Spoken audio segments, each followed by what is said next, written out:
Baldi's freaking basics. I'm sure most of the people who clicked on this video already know what Baldi's Basics is by this point. I mean, this game was originally released in 2018, but today I decided to talk about the Plus version, because in my opinion, it's the most fun mascot horror game I've played ever. So, what is Baldi's Basics Plus? Baldi's Basics Plus is a stealth, roguelike mascot horror game. Without the horror. When you first open the game, you'll be greeted to do a quick tutorial, explaining most of the game's mechanics to you. Basic things like walking, moving the camera, and sprinting are very self-explanatory. But there are also maps that reveal themselves for every tile you go through, and room you discover in these procedurally generated levels. Your goal is to collect 4, 7, or 9 notebooks in a level, then return to the elevator. Sounds simple, but it's way more difficult when each level has different NPCs, obstacles to deal with, making levels harder to beat. And trust me, this game is unforgiving as shit. There's very little room for error in each level, because the main enemy, Baldi, is very relentless. Speaking of Baldi, it brings me to my next section.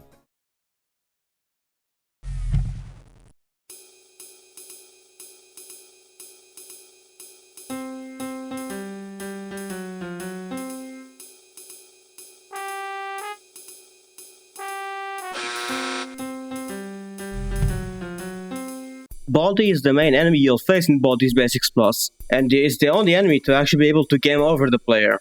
Baldi works like the average stalker enemy from a horror game, constantly looking for the player. His AI seems very simple on the surface, but in reality it's very complex. But since his AI is very complex, I will talk only about the small bits and important things. So, basically, when you go far away from Baldi at the start of a level, he will cover his eyes and start counting from 10 to 0. So make every single second you have count. Second thing, Baldi hears every door you open, so make sure to not open unnecessary doors. When Baldi hears you open a door, he will make a beeline towards it depending on the value of the noise. But there is an exception. If he sees you, he will chase you instead of going to investigate the noise. But all you gotta do to lose him is turn a corner, and then he will go to the last position you've been in. I guess object permanence isn't his strong side. When you make a noise, then at the bottom right of the screen it will show how Baldi reacted to the noise. If Baldi looks to the side with a smile, that means he's going to prioritize that noise and leave everything he's doing to investigate the noise source. If the expression he does is confused, that means he heard the noise, but he is prioritizing a higher value noise and will investigate the current noise you made later. Each noise has different values, and Baldi prioritizes the highest value noise. Now I have to mention the notebook mechanics. Baldi will speed up for every notebook you have collected. And also, if you get a question wrong in the notebook activities, he will get anger. What is anger, you might be asking? Anger determines how fast he goes for every question you made that is wrong. Anger mechanic is very different than actually doing the questions correctly, because every time you do it correctly, Baldi still speeds up, but when you get it wrong, he will speed up even more, which is not good. But if you get a question correctly, you also get Baldi to congratulate you and stop chasing you for 3 seconds. These notebooks activities can range from doing a memory game or a simple math question, or counting balloons. On his own, Baldi doesn't sound that bad, but when other NPCs are introduced into the picture, it gets a lot worse.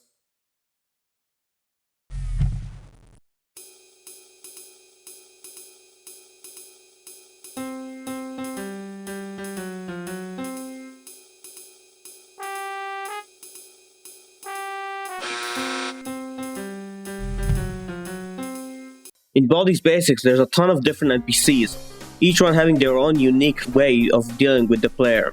But each one has a lot of stuff they do, so I'll go briefly over them. No running in the halls. The principal is one of the most annoying NPCs in the game, but he's not the worst. When the principal sees you break a rule that are listed in the posters around the school sometimes, he will give chase and will send you to detention for about 15 seconds if he catches you. When he catches you, he will make a noise that alerts Baldi to your location. It's a high value noise, so beware. You can avoid this by basically just using the no squee on the principal's door, and then when he catches you, Baldi won't be alerted to your location. If you didn't do that, you better pray Baldi's far away enough for you to escape in time, or else. The principal is annoying, but not as annoying as the next NPC. Let's play! Playtime is an absolute bitch. When she interacts with the player, she will force them to do 5 jump ropes. And this doesn't sound too bad, but you can't move while doing it. So you need to actually do it carefully and pray Baldi isn't near you, because if you're in a chase and that happens, you're pretty much done. You can simply cancel the minigame by going behind a wall while you're in a minigame or using a certain item. But if you fail the jump rope minigame once, she will force you to do the jump ropes over again and also make a noise that alerts Baldi to your location. Thanks for the generous donation. The bully is an enemy that blocks hallways and forces you to give him one random item.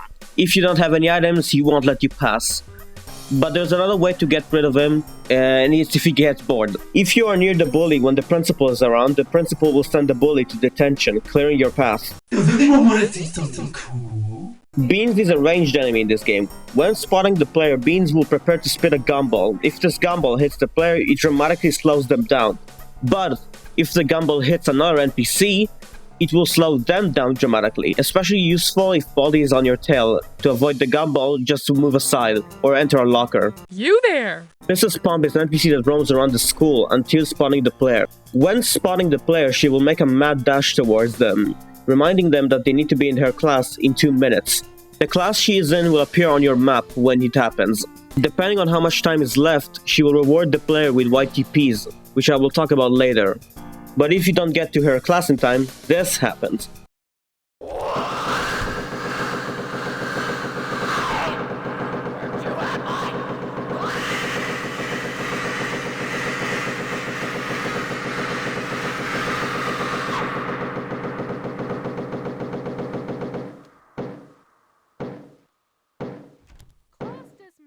Does anyone need a checkup? Dr. Reflex is the only NPC in the game that can actually work kinda like Baldi in some scenarios. When he spots the player, he will make a mad dash to them, kinda like Mrs. Pump. When reaching the player, the camera will pan towards Dr. Reflex and he will test your reflex by holding a red and green ball in his hand. You need to interact with the ball to pass the minigame. When you do it, he will give you some YTPs for your efforts. But if you run away from him, when he tries to test you, he will get pissed and run towards his room to get his hammer. When he finally gets his hammer, you'll hear the hammering noises, and he will squish any enemy on his way, including you. And when he reaches you, he will squish you and return to his normal state. The test is an NPC that is the only one that can actually be pretty useful in runs. He will randomly appear around the map. When stared at, he will slow everything down, except for the player. But abusing the test ability and staring at him for too long, he will crash out and just explode, speeding everything in the game a lot for 1 minute, and it's a massive disadvantage for you, so don't stare at him for too long.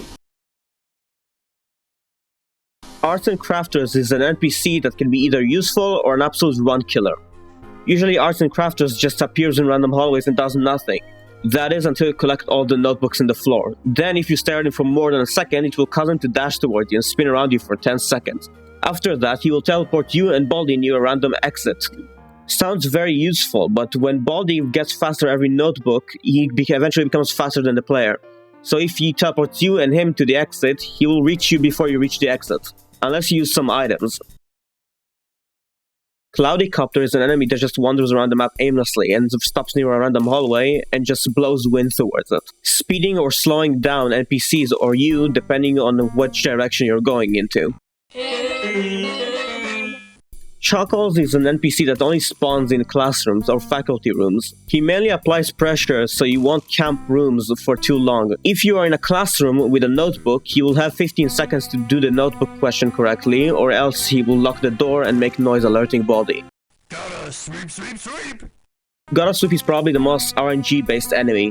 When he gets out of his closet, aka the janitor's closet you'll sometimes find around the map, he will start moving extremely fast and sweeping the hallways randomly, moving NPCs and you or Baldi, if you or the NPCs get caught in its path. I see you, friend.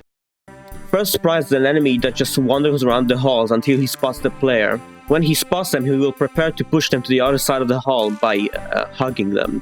He can either push you to a direction you actually want him to if he's in the correct position, or he can just push you into Baldi and you just lose instantly. So these are all the NPCs so far. I only left one out because he's not really an enemy, but he's an NPC that actually helps you. Which leads me to my next section.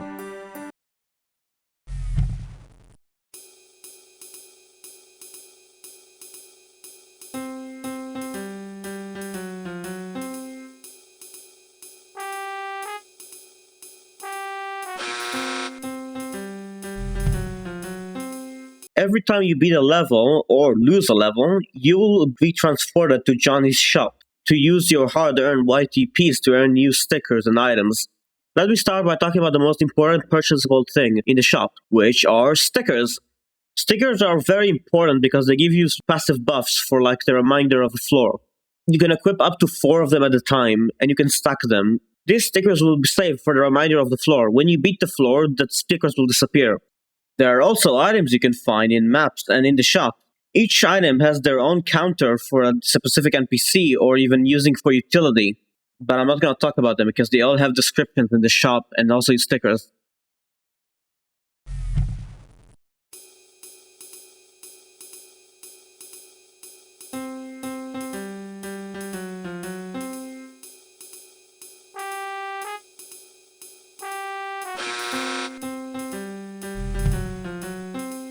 So I was going to talk about the random events in levels, but I think you should figure them out yourself because it's really fun to figure them out on your own.